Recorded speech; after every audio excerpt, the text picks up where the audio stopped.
बात कार्यक्रम का 125वां एपिसोड। यूपीएससी परीक्षा का पीएम ने किया जिक्र। बीजेपी कार्यकाल में नेताओं ने सुना पीएम का संबोधन।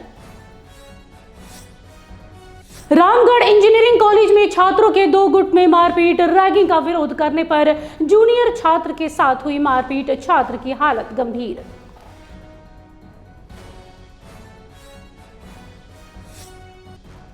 सरायकेला मंडल कारा में पुलिस की छापेमारी। बैरकों में सघन जांच के बाद लिया गया सुरक्षा व्यवस्था का जायजा। छापेमारी से जेल में मचा हड़कंप।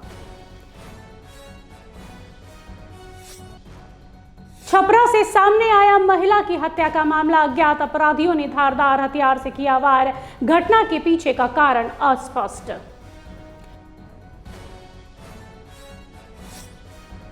बांका में रेलवे कर्मचारी की दुर्घटना में मौत। बांका पैसेंजर ट्रेन की चपेट में आने से गई जान।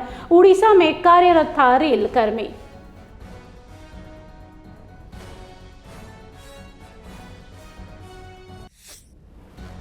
नमस्कार, आप देख रहे हैं आइडियल एक्सप्रेस। मैं हूं आपके साथ निशा मिश्रा। प्रधानमंत्री नरेंद्र मोदी इन दिनों चीन के दौरे पर हैं। आज चीन के राष्ट्रपति और नरेंद्र मोदी की मुलाकात होनी थी। बता दें, पीएम मोदी और चीन के राष्ट्रपति शी जिनपिंग के आज बीच बैठक होनी थी। बैठक खत्म होने के बाद से शी जिनपिंग ने एसईओ समिट के आने के लिए पीएम मोदी का आभार व्यक्त किया। उन्होंने कहा, भारत और चीन 2 बड़ी सभ्यताएं हैं। ड्रैगन और हाथी का साथ जरूरी है। भारत और चीन की दोस्ती महत्वपूर्ण है। यही नहीं, भारत और चीन का साथ आना भी बेहद जरूरी। दोस्ती और अच्छा पड़ोसी होना अहम है। वहीं इन सारी बातों के बाद पीएम नरेंद्र मोदी ने चीन के राष्ट्रपति शी जिनपिंग से मुलाकात के दौरान विश्वास, सम्मान और संवेदनशीलता जैसे शब्दों का इस्तेमाल किया। इसका साफ मतलब यह है कि हम आप पर तब भरोसा करेंगे जब आप इन तीनों बातों पर ईमानदारी से खड़े रहेंगे। इसके अलावा पीएम मोदी ने कई अहम मुद्दों पर भी बात की। बढ़ते अगली खबर की ओर। रांची के केंद्रीय रक्षा राज्य मंत्री संजय सेठ के घर पर गणेश उत्सव का कार्यक्रम मनाया गया, जिसमें झारखंड के राज्यपाल संतोष गंगवार विशेष तौर पर पहुंचे। इस दौरान उन्होंने गणपति बप्पा के दरबार में पूजा अर्चना कर राज्य की सुख और समृद्धि की कामना की। पूजा के दौरान पूरा परिसर गणपति बप्पा मौर्य के जय घोष से गूंज उठा। इस मौके पर केंद्रीय रक्षा राज्य मंत्री संजय सेठ ने राज्यपाल का स्वागत किया। बता दें, कार्यक्रम में संजय सेठ के परिवार के सदस्य, करीबी रिश्तेदार और बड़ी संख्या में भाजपा कार्यकर्ता भी मौजूद रहे। बढ़ते अगली खबर की ओर। रांची पहुंचे हैं भारतीय फुटबॉल के पूर्व कप्तान।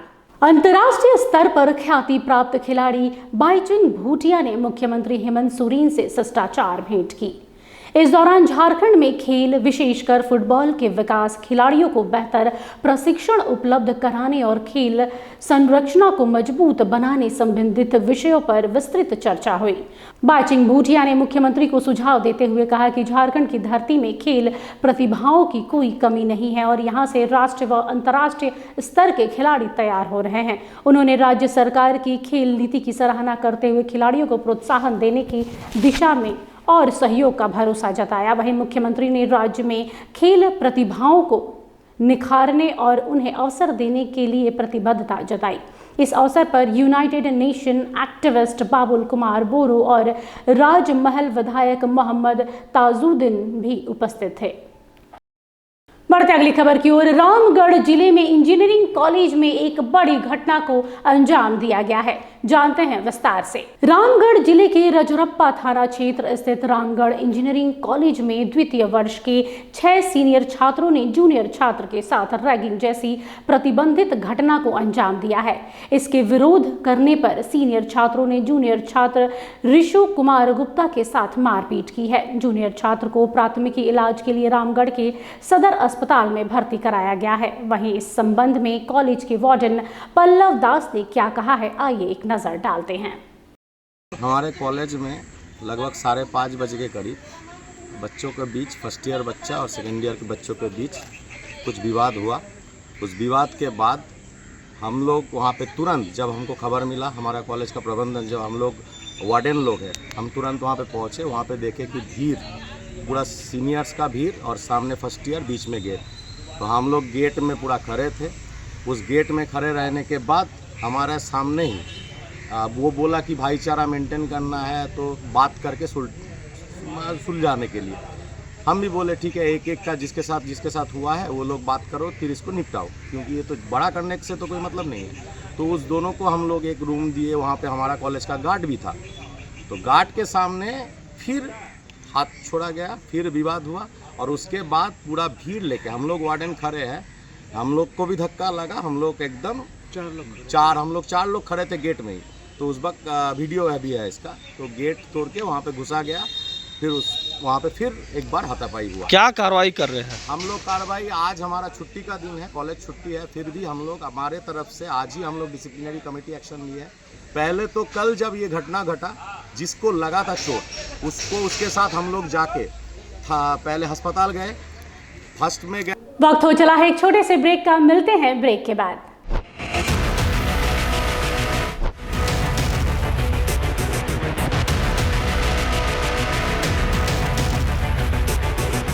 अगर सत्ता से सवाल पूछना बगावत है तो हाँ, मैं बागी हूं। अगर सच्चाई दिखाना गुनाह है तो हाँ, मैं गुनहगार हूं। ना डर है, ना दहशत है, ना खौफ तुम्हारे इल्जामों का। पूछेंगे सवाल, तलाशेंगे जवाब और डंके की चोट पर करेंगे सच और झूठ का पर्दाफाश। बरसों पहले जो सफर शुरू हुआ था, अब उसे अंजाम तक पहुंचाने की बारी है। सिर्फ खबर नहीं, अब इंसाफ दिलाने की भी जिम्मेदारी है। लौट रहा हूं कड़े और बड़े सवालों के साथ, फेस टू फेस आशुतोष के साथ, सिर्फ आइडियल एक्सप्रेस पर।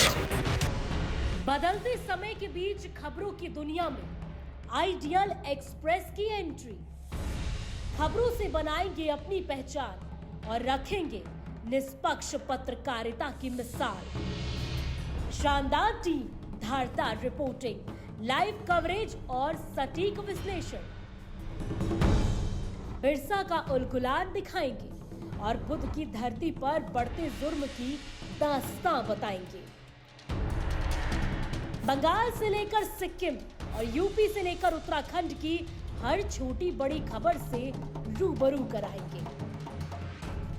विकास के नाम पर हो रही धांधली बताएंगे और गांव ज्वार से निकलने वाली उम्मीद की किरण दिखाएंगे। सिर्फ पत्रकार नहीं, परिवार की तरह आपका साथ निभाएंगे। हम आइडियल एक्सप्रेस हैं, सच की तह तक जाएंगे। ब्रेक के बाद आप सभी का स्वागत है। बढ़ते अगली खबर की ओर। सारण जिले से एक खौफनाक वारदात को अंजाम दिया गया है, जानते हैं विस्तार से। सारण जिले के अमनौर थाना क्षेत्र के पकड़ीडीह गांव में काफी खौफनाक वारदात हुई है, जहां अपने ससुराल में सो रही रूबी कुमारी और उसकी बहन निशा कुमारी पर अज्ञात हमलावर ने धारदार हथियार से हमला बोल दिया। हमले में रूबी की मौत हो गई है, जबकि निशा गंभीर रूप से घायल हो गई है। घटना के बाद परिजनों ने दोनों बहनों को आनन फानन में छपरा के सदर अस्पताल पहुंचाया, जहां चिकित्सकों ने रूबी को मृत घोषित कर दिया। पुलिस ने मौके पर पहुंचकर शव को पोस्टमार्टम के लिए भेज दिया है और मामले की जांच में जुट गई है। बढ़ते अगली खबर की ओर। अगली खबर बांका से आ रही है, जहां पर एक रेल हादसे में एक कर्मी की मौत हो गई है, जानते हैं विस्तार से। बांका के रन्नौज थाना क्षेत्र के मोरामा गांव के पास एक दिल दहला देने वाली घटना सामने आई है। इस रेल हादसे में एक रेलवे कर्मचारी की मौत हो गई है। बताया ये जा रहा है कि मृतक की पहचान महादा गांव के निवासी सुभाष चंद्र दास के रूप में हुई है, जो उड़ीसा के ब्रजराज नगर में रेलवे में ट्रेन मैनेजर के पद पर कार्यरत थे। सुभाष पिछले 3 महीने से इलाज के लिए छुट्टी पर घर आए हुए थे। बीती शाम टहलने के दौरान ट्रेन की चपेट में आने से उनकी मौत हो गई है। फिलहाल के लिए इस बुलेटिन में बस इतना ही। देश दुनिया की तमाम बड़ी खबरों के लिए देखते रहिए आइडियल एक्सप्रेस। मुझे दीजिए इजाजत, नमस्कार।